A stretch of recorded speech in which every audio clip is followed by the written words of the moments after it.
It's Red Eye Radio. Gary McNamara and Eric Harley talk about everything from politics to social issues and news of the day. Whether you're up late or you're just starting your day, welcome to the show. From the Uniden America Studios, this is Red Eye Radio. All across America and around the planet, we are Red Eye Radio. He is Eric Harley, and I'm Gary McNamara. Welcome and good morning. Thanks for being here. Thank you. You know, we talk about, the major issues, and the major issues are, again, inflation, immigration, but also crime is there. Especially, we had asked because because of FBI analysis that has come out where Democrats have said, well, crime isn't up. And we've always said it may not be up in the suburbs, but it's up in the urban areas. We all know that. Mm-hmm. But how much? And we've talked about the problems with the FBI statistics. Wall Street Journal had an article, contrary to media myth, U.S. urban crime rates are up. It's something that we've talked about for the longest time. The FBI's flawed statistics hide the disturbing results of the defund the police movement since 2020. ABC's David Muir asserted that that crime was not up during the presidential debate. The nation's largest crime survey says otherwise. Crime rates have not been falling, and urban crime is far worse than it was in the pre-George Floyd era. The new findings were released this month by the National Crime Victimization Survey. Now, here's the problem why you haven't heard Democrats even talk about this or at least criticize it. The new findings from the Bureau of Justice Statistics and administered by the Census Bureau. These findings date back to the Nixon administration. This program, actually, this polling of actual people, and is one of the largest federal surveys. The survey on the topic. It asks some 230,000 U.S. residents annually whether they've been the victims of crimes. It then asks about the nature of the crime, whether it was reported to police, the demographics of the perpetrator, and other particulars, because we know a lot of police departments are not reporting crimes or certain crimes, as we all know, to the FBI. That's been one of the criticisms of Republicans. The NCVS report for 2023 finds no statistically significant evidence that violent crime or property crime is dropping in America. Excluding simple assault, the type of violent crime least likely to be charged as a felony, the violent crime rate in 2023 was 19% higher than in 2019, the last year before the defund the police movement swept the country. But crime has not risen equally across the nation. As we said, the places that said defund the police, liberal areas, urban areas, we said, well, that's going to cause more crime. America's recent crime spike has been concentrated in urban areas. These are the areas in which leftist prosecutors have gained the strongest footholds and where police have been the most heavily scrutinized and where lax enforcement and prosecution has become common. Are you ready for this? This is how bad it is. That's why you have Democrats in urban areas complaining.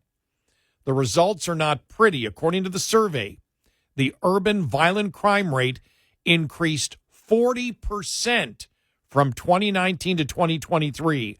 Excluding simple assault, the urban violent crime rate rose 54% over that span. From 2022 to 2023, the urban violent crime rate did not change to a statistically significant degree, so these higher crime rates appear to be the new norm in America's cities. The urban property crime rate is also getting worse. It rose from 176 victims per 1,000 households in 2022 to 192 in 2023. That's part of the 26% increase in the urban property crime rate since 2019. These numbers exclude rampant shoplifting since the NCVS is a survey of households and not of businesses. In contrast, violent crime rates in suburban and rural areas have been essentially unchanged since 2019. In suburban areas in 2019, there were 22.3 violent victimizations per 1,000 persons compared to 23.3 in 2023, a statistically insignificant change. In rural areas, the rate was 16.3 in 2019 and 15.3 in 2023. Again, not a statistically significant change. Our recent crime spike is essentially limited to cities. Such findings are far more reliable than the Federal Bureau of Investigation figures that left-leaning commentators emphasize for 5 reasons. First, the Census Bureau figures are finalized statistics, not unpolished partial year preliminary figures. Second, the FBI switched to a new reporting system in 2021 that makes year-to-year comparisons from before to after its change difficult and not impossible. Third, the Census Bureau is a nationally representative survey, while the FBI lacks data from a relatively large number of law enforcement agencies, including the Los Angeles Police Department, and it hasn't had the same mix of agencies reporting data each year. Fourth, the FBI is not considered a principal statistical agency by the federal government, so its ability to compensate for such missing data is limited. Fifth, the Census Bureau survey that we've been talking about captures crimes whether they are reported to police or not. In 2023, crime victims conveyed that a majority, 55% of violent victimizations were not reported to the police, while 70% of property crime victimizations were not reported. The FBI publishes data only on crimes reported to police, which means it doesn't capture most crimes. Since the summer of 2020, when many cities adopted lax law enforcement policies, the U.S. has experienced a huge urban crime spike. The newly released figures do not show that this urban crime spike is now going down. If we insist on rerunning the failed social experiments of the 60s and the 70s, we should expect similar results. Thanks to the success of broken windows policing in the 1990s and 2000s, we know what works. When will our cities adopt such sensible policies in lieu of their current ones? When they get voted out of office. The people have to demand that kind of change. And that's how they do it. All of this is choice. All the issues we face here are choices. And the people in those cities have chosen this. When you say we want this crime gone and you vote that way, you don't actually want the crime gone. Sorry. You keep putting in the same kind of people. And we're going to, send a social worker out when we get a 911 call. What do you think is going to happen, too, when you have the left still promoting this idea of giving deference basically to the criminals? And at every turn, what do you think the criminal's going to do in return? Well, gosh, not only do they not want to come after me, I'm actually not a problem according to the left. And there's the other thing too. When you reshape statistics, because if you're looking at this kind of increase in the urban areas in crime, it's like we say about the inflation report when the inflation numbers come out. People already know this. The people in these neighborhoods already know about this rise in crime. They know it. They know the inflation because they've already paid for it. That's last month's numbers. They know these numbers here when it comes to a rise in crime in urban areas. This kind of increase, that's a massive increase in crime. And there's no way you can live in those areas and not know it. So when the media, when the liberal media especially, wants to reshape the numbers, they're telling the people that are living it, you're not actually living that. That's not actually happening. It's the equivalent of saying, inflation's not that bad. That whatever you're seeing, you're not really seeing.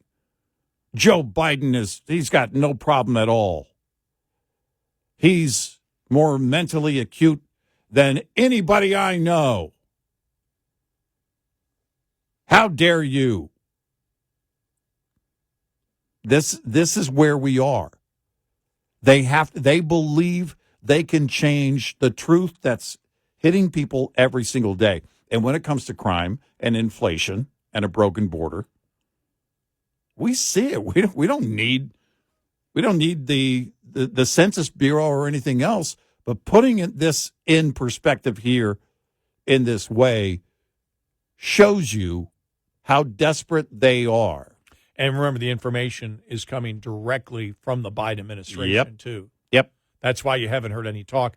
That's why Democrats have ignored this, completely. And we've always said, when ABC said it that night, that crime hasn't gone up, we said, that's wrong. That's completely wrong. That's a lie. As you said, it hasn't gone up in the suburbs, probably a lot, but it has gone up in the urban areas. The ones that wish to defund the police, the one that puts the cities that put in prosecutors that say, nope, we are going to favor the criminal over the citizen, those are the ones that crime has skyrocketed in. Right. And we said that a long time ago. We said, well, when they're saying it hasn't gone up a lot, we're saying they're counting the suburbs. Or if you look at the country as a whole, it hasn't gone up as much as it has in the urban areas. This is interesting because it shows it shows in suburbs maybe gone up a tick, but in rural areas actually gone down, but again, statistically insignificant. Right. But skyrocketing in the urban areas. Exactly, and we've known that. Yep. Because you have not only are you giving deference, is the left giving deference to the criminal, you're also making it far less appealing for people to want to serve as police officers. The whole defunding the police and defund the police and cops are the problem, abolish ICE, and that entire era brought on another era of young people looking at this going, nope, no one's going to appreciate the work that I do. It's an underappreciated job and has been forever, but even more so where you're basically the bad guy. You stand out in today's world if you're young and you want to be a police officer in a major city. And God bless you if you're doing that. My nephew, who's hanging out with us for a couple of days, is a police officer, and we're proud of him and the work that he does and the work that other officers do. But it's a rare thing, and he works primarily in a small town. He's helping here locally as he does that from time to time. But you look at what the recruiting effort has been in major cities, and it's been beyond impossible. And a big part of that is that the left has created, and there was no way you weren't going to create a situation that was far less appealing for anyone to become a police officer. Because, growing up, often it's not generational. It's, sometimes it is. My dad was a cop. My uncle was a cop, that kind of thing.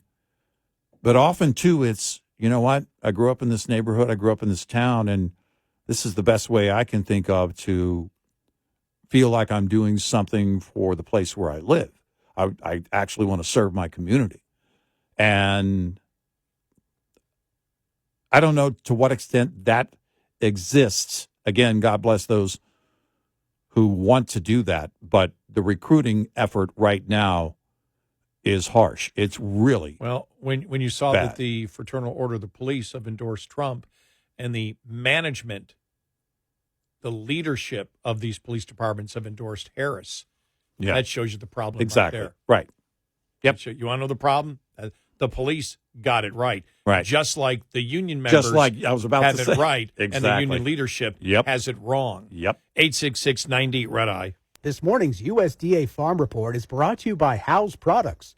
Tested, trusted, guaranteed since 1920. National Public Lands Day, September 28th, is actually the country's largest volunteer event, maybe even in the world. And Alice Cohen of the U.S. Forest Service says since its creation 30 years ago, there have been 1 million volunteers involved, and they have contributed 5 million hours. And that's a value of about $133 million to our public lands. Several service and volunteer-oriented events are scheduled at our nation's parks during National Public Lands Day, including a highlight event at the National Arboretum in Washington, D.C. More information about National Public Lands Day can be obtained through your local park field office or Forest Service ranger station or online. The National Environmental Education Foundation, that is at neefusa.org.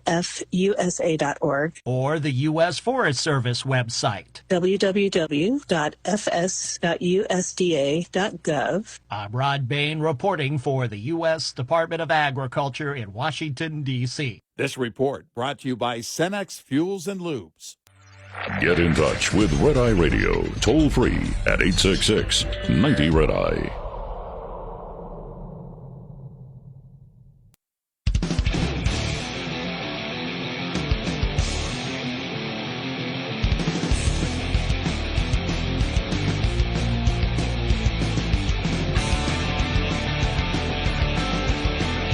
It's Red Eye Radio. He's Eric Harley, and I'm Gary McNamara. Let's go to Troy in Arizona. Troy, welcome. You're on Red Eye Radio. Welcome to the show. Hi.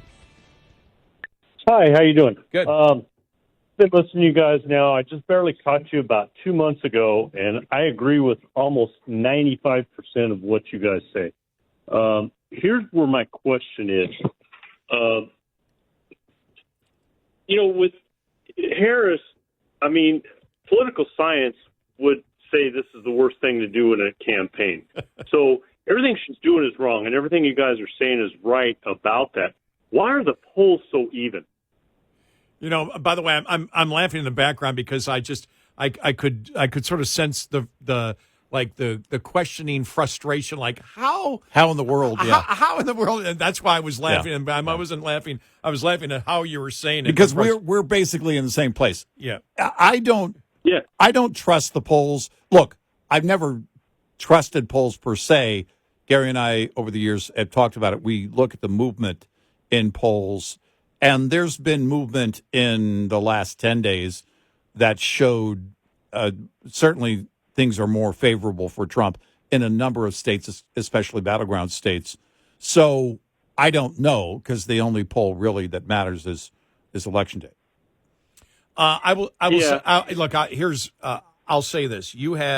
Remember, all people don't think like you. People think differently. We finally, it's like with identity politics with the, so many Democrats. And I'll say this, white Democrats that always accuse the other side of being racist. And then you finally figure out when they start talking about, well, I feel guilty when I do this, that they actually are the ones that are the racists. They practice identity politics. Yeah. They know it's wrong, Thanks, but Troy. they accuse you of doing it. And I'll answer the rest of your question coming up next.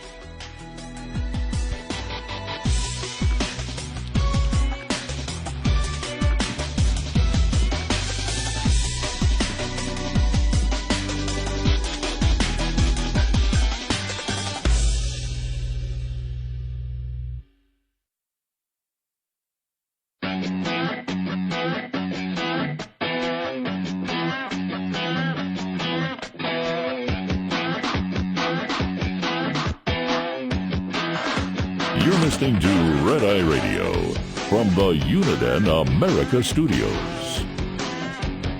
And he is Eric Harley, and I'm Gary McNamara. Good morning. Welcome. Download our Red Eye Radio app today, and you can listen to our show whenever you wish to, because our show, right after we're off the air, in fact, a couple minutes after we're off the air, becomes our podcast. That's right. So you grab the app, and you can take us on the go. Right. To the last caller, appreciate it, new listener over the last couple of months. Thank you. And would love to know someday what the 5% that you disagree with us is. Oh, yeah. Oh, we're going to talk about that. Well, the funny thing is, it's like it's not. It's like 95%. Why not 100? Yeah. No. I was going, understand. Hey, when he said that, I was like, hey. Yes. No. I probably say that a lot too. I mean, he probably hasn't figured out the exact percentage, Look, but I disagree with myself more than 5%. yeah, that's true. Yeah, I question myself more than 5%. Yeah, you really think you should have said that? Yeah. But when he asked about it, about that if you took political experts would look at the Harris campaign and say everything that she's doing is wrong. Mm-hmm. You don't run a campaign this way. Right.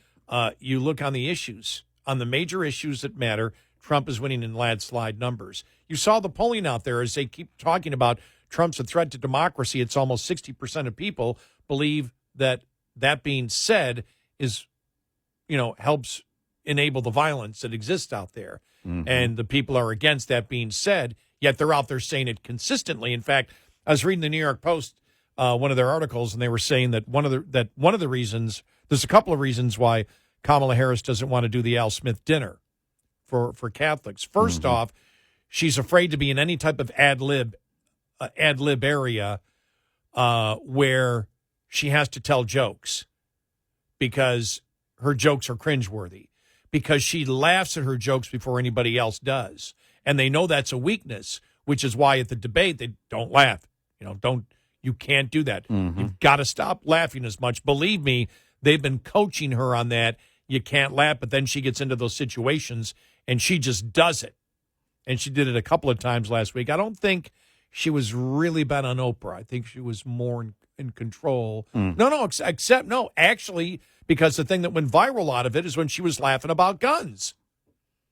Which, the whole thing. Right, yeah. Which to most people isn't a laughing matter when a Democrat is talking about guns and when a Democrat has said, we're going to come into your house, especially right after that came out, where she had said, just because you have a gun, just because you're a law-abiding gun owner and the security and safety of your home doesn't mean that we're not going to come into your house to make sure you're responsible. Oh, my God. And so she was laughing at it when she said, I'd shoot anybody, I'd shoot somebody who broke into my house. Oh, wait a minute. Oh, I should have said that. Oh, my staff's going to get on my case. Mm-hmm. Then the day after she said, well, no. The campaign came out and said, no, she really doesn't believe that. What, she wouldn't shoot an intruder that came into her house? And why does she need the gun? Yeah, that would be the next question. But we also brought up the identity politics of it.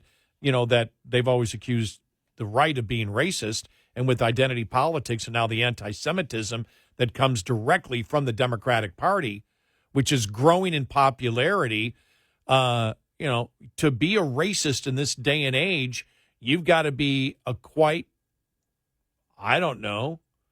immoral, unstable person when you think about it. Mm-hmm. And so I mentioned, when you look at Trump then on the issues, landslide numbers, yet Trump isn't winning in a landslide. There's a huge thing in there. And as I said, I found one person, especially when I was back in New York, who I just thought, I've been acquainted with this person for a few years, thought they were a conservative by the way that they talked. And they may be a conservative. They just hate Trump. Hate Trump. Will vote for anybody but Trump. Mm-hmm. It's like Paul Ryan, pretending Paul Ryan is on the moral high ground because Paul Ryan is going to vote for Harris because Trump is a threat to the democracy. Yeah. There is no credibility in that statement. Nope. At all. No. There is no credibility in that statement at all from any never-Trumper who says it. There's no credibility in it. Now, there's less credibility now that we find out through the emails and communications that Trump actually was in contact and wanted more security on January 6th. Right. That came out last week. Mm-hmm. All of a sudden, that quieted down. So what is it about Trump? What is it? Well, it comes from the consistent hatred that started about 20 years ago, and I could say that the modern demonization movement of the Democratic Party began with Bush. And all you got to do is go to Bill Maher. Bill Maher said it. Yeah, well, we said Bush was Hitler. We said Romney was Hitler, but Trump really is. They can't stop with that rhetoric. And when you say something over and over again, people that are already been preconditioned to accept things like the racism of identity politics and anti-Semitism, it doesn't take too much when you repeat the same thing year after year, day after day, for them to actually believe it. Because I don't know of any other answer to give the last caller except that. Because it doesn't make any sense. Well, yeah. I mean, and again, the disdain for Trump, the hatred for Trump. I don't think the toxicity is near what it was. No, but it's not. Still, No, but it still might be enough to win elections. Or it might not be. Yeah. You know, the polls could be completely off. Right. I tend to think, and again, this goes to my gut and just, the general analysis and looking at the polls, post-debate and the pollsters that were closest, I tend to think that Trump will win. I tend to believe the same. It's not a prediction, but just where I see things right now, and I think it could be a significant win. And it's based on things that we have seen. Right. It's not based on nothing. Oh, and by the way, we're saying this at the perfect time. Mm. Remember, we said probably middle to late September, we'll probably give you an analysis of where we believe that. Now, this is just generally off the top of my head. I don't have the data all in front of me, and you and I really haven't had this discussion. Right. So it's interesting that we've come to the same conclusion, that I've come to the same conclusion of you and you of me based on the polling that I see and the momentum of where the campaigns are going right now. And the one thing that's happening is Trump and Vance are everywhere taking questions from everybody. Now, Vance may be more, but they're everywhere because, Trump's Vance is going into enemy territory all the time. And that's fine. Trump's already done that many, many times. You know where he stands on it. Vance articulates points in a great way. Right. But they're out there every day talking about the issues. Right. They're talking about the specific issues, and they're staying on point. Let me just see here. Here it is, because, it's inflation and it's the border. That's it. Here's Trump last night in Pennsylvania. Economic policies have already cost the typical household $29,000 through rampant inflation, $29,000 per household. She's a one-woman economic wrecking ball, and if she gets 4 more years, her radical agenda will smash the economy into rubble and grind your financial situation right into the dust. You can't have it. You can't have it. We've had it. We've had it. Yeah. And that's right on point. There. I think, and I was telling you, and I really need to do more analysis in the breakdown of the movement in polls, and the movement in polls has been moving, as I told the caller, more in favor of Trump once you get a few days past the debate. So there wasn't really a bump for her after the debate. In lieu of a bump, it was that she didn't go into decline right away. But we're seeing those numbers become more favorable toward him. This was about the time, mid-September, late September, in 2016, 8 years ago, when I started saying, watch Pennsylvania. I don't trust what they're saying about Pennsylvania, because there was something else that was going on with that state specifically And then, of course, what I mentioned earlier, and the shared values of states like Pennsylvania, Michigan, Wisconsin, working class states, to bring this forward to 2024. You add to it the sentiment of the Teamsters members, which wasn't in play as far as we know in 2016. But it's definitely in play now. And that, again, is an indicator of the working class and where they are in these working class, these blue-collar states where Trump does very well. I don't buy that things are neck and neck. I give Trump the advantage there. I can't quantify it, but I give him the advantage there. In Pennsylvania, when we get to Wisconsin and Michigan, again, it's a different breakdown. But certainly, I believe Pennsylvania right now is looking more favorable to him. And if he wins with no issues in Pennsylvania, I think there's a decent chance he takes Michigan and he takes Wisconsin. Well, you look at that. You look where he's gained, and he's really got more momentum that's built pretty in a decent way in Arizona. It's still neck and neck, according to the polls, in Nevada. But my question, all right, what are those issues there in Nevada, and who's she appealing to? In other words, how is she going to make an impact to change that, to really bolt ahead if those polls are accurate at this moment? And I don't think she can do it. I don't think she can because I don't know how she does. There's not going to be a debate, and she's in hiding. Out of sight, out of mind. The Trump campaign is everywhere. Trump is out there. J.D. Vance is out there. Ramaswamy is out there. His surrogates are out there. Her surrogates are desperate. They're throwing everything at the wall to see what sticks, and none of it's working. That's the thing. The core things that Trump is promoting, what he represents, are in place and have been priced in for a long time. She's still trying to do that. And she's scrambling. And she's having to lie on Trump's core values to be more like Trump. Yeah. Well, you can't make that work. You can't make that work. And I just don't buy the polls in those states. I think Arizona looks very good for Trump right now. I think Pennsylvania, but if you take the Quinnipiac as an outlier, she's not leading by 5 in Pennsylvania. That's not happening. But I think Trump has an advantage in Pennsylvania, and if that holds and it's a solid advantage, then I think Michigan and Wisconsin also go his way. We'll see. 866-98 Red Eye. Coming up, more with Gary McNamara and Eric Harley. It's Red Eye Radio.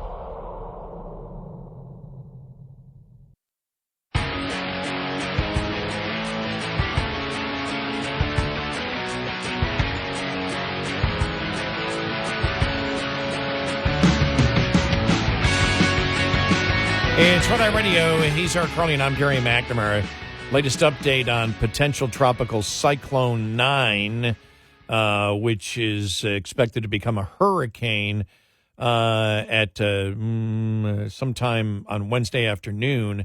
And now the differences from the last update we had, it's now predicted to be a major hurricane, which means winds over 110 miles an hour as it closes in on the Big Bend area of the coast of Florida, which would be probably sometime on Thursday evening.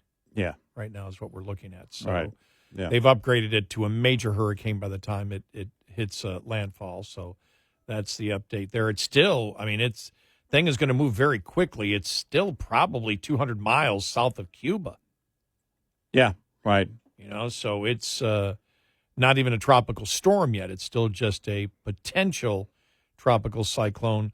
Maximum winds right now just to 35 miles an hour. That thing's going to move quickly, though. In a day and a half, it goes from just a day and a half, a day and maybe 6 hours, it goes from Cuba all the way to Florida. That's very fast moving. Storm surge watch been issued for all the way from Indian Pass, Florida, southward to Bonita Beach, Florida, including Tampa Bay and Charlotte Harbor. A hurricane watch has been issued for the Gulf Coast of Florida from Englewood northward and westward to Indian Pass, including Tampa Bay.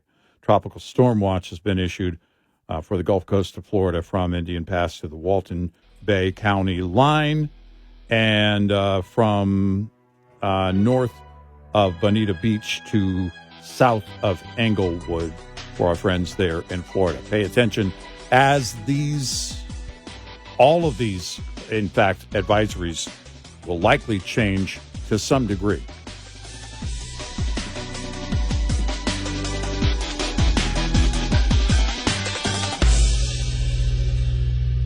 This is Red Eye Radio on Westwood One.